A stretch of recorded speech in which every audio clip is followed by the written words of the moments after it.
McDaniel 7 yards deep in his own end zone, and he's going to be sacked, and that'll be 2 points for the Bears. Terrell Bernard. The 5 o'clock hour is sponsored by Edward Jones Investments with financial advisor Tom Albers, staying in touch with you and your money through these difficult and changing times. Edward Jones, making sense of investing.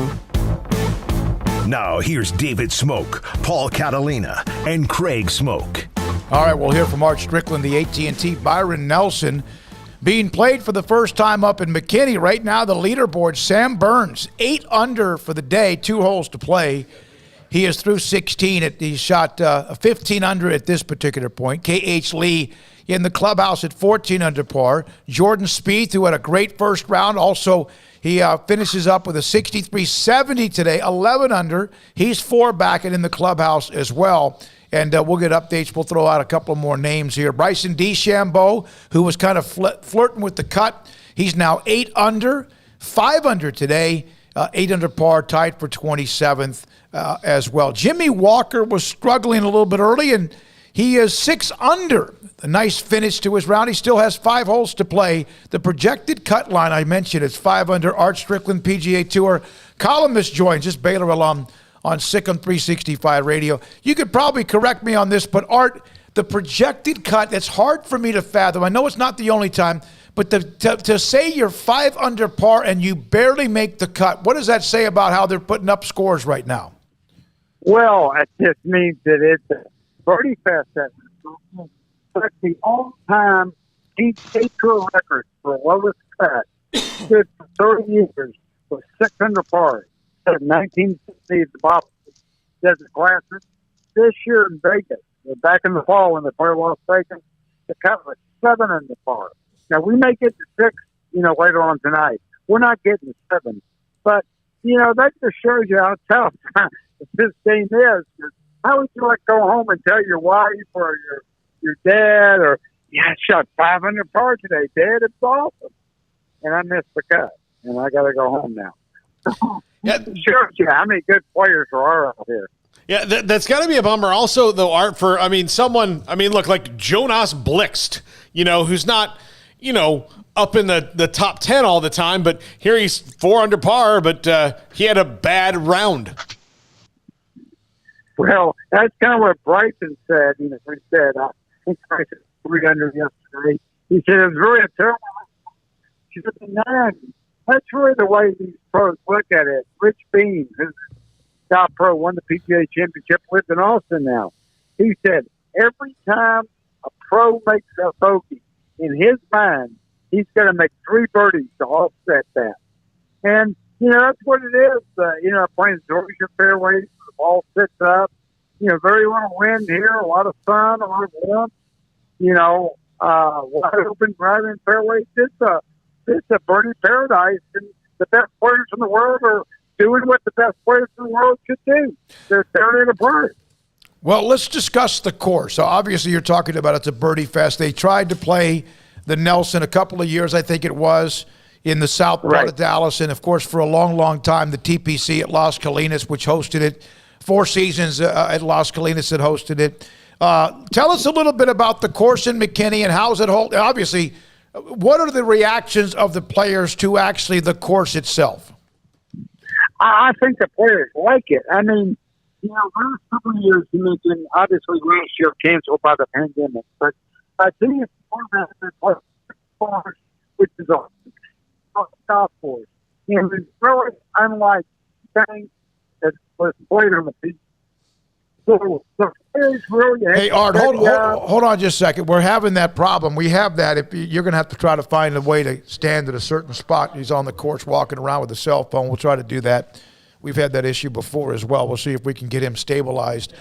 Go back to Jimmy Walker's round, who is playing the back 9 right now. Walker birdied 2, 3, 5, and 6. Bogeyed 7, was 3 under in the front 9, and birdied 10. He's right now on number 14. And again, has put himself in position at -6 after he was kind of flirting with that. Back with Art Stricklin. I asked you a little bit about the course itself, the setup, the access to it, which was a problem the last couple of years or so, and just what the pros are saying about the amenities in the course. Yeah, really good. Great feedback. This is what they're used to playing on a week-by-week basis. Like a lot of wide fairways, a lot of great holes. But, Smokey, I know you've been to the Byron Nelson before. You know, this is what the Byron Nelson is. It is a great social event. It has raised 167 conductors since 1968. 167 million charity. And so people are out here for the thousands. They're limited by COVID this year. The 12,500 fans. I guarantee you, all 12,500 are out here. And I told me today, tickets for the weekend round are $400 on StubHub. That's how bad people come out and see this thing. Art, Sam Burns continues his kind of hot streak here. Is he a name we need to watch in the majors come the end of the year? Oh, possibly. There's a great saying on the PGA Tour. The best time to win your second tournament is right after your first win. And he won a couple weeks ago at Battlestar and Florida 3 times. And there's a guy that you should look at for the PGA next week, Kiwi Island. I'll tell you one guy you shouldn't look at, and Paul, you may want to cover your ears over your former Seminole. But Brooks has really struggled. He's had knee problems, hasn't recovered from his last surgery, made really, I felt, a surprise decision to play this week. Missed the cut at the Masters, said his knee was really hurting him, said he felt better this week. He's going to miss the cut again this week, and then he's going to Kiwi Island, which is a very long and marshy, up and down, sandy golf course. So, really, I think I might look away if I was Brooks Koepka for next week. But Sam Burns, certainly a guy that could contend. The PGA has more first-time winners than any other major. Sam Burns would right into that mindset.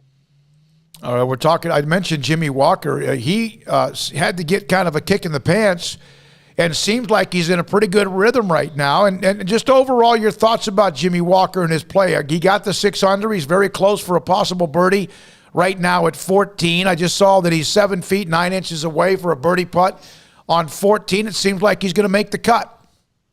I think he will smoke in. You know what? You cannot hide world-class talent. And that's what Jimmy Walker has. He has world-class golf talent. He has won 6 times, won a PGA championship. You can back your way into 1 or 2 wins. You could fluke it out. You can have the greatest week of your life. You can't do that when you've won as many PGA Tour events as Jimmy Walker has.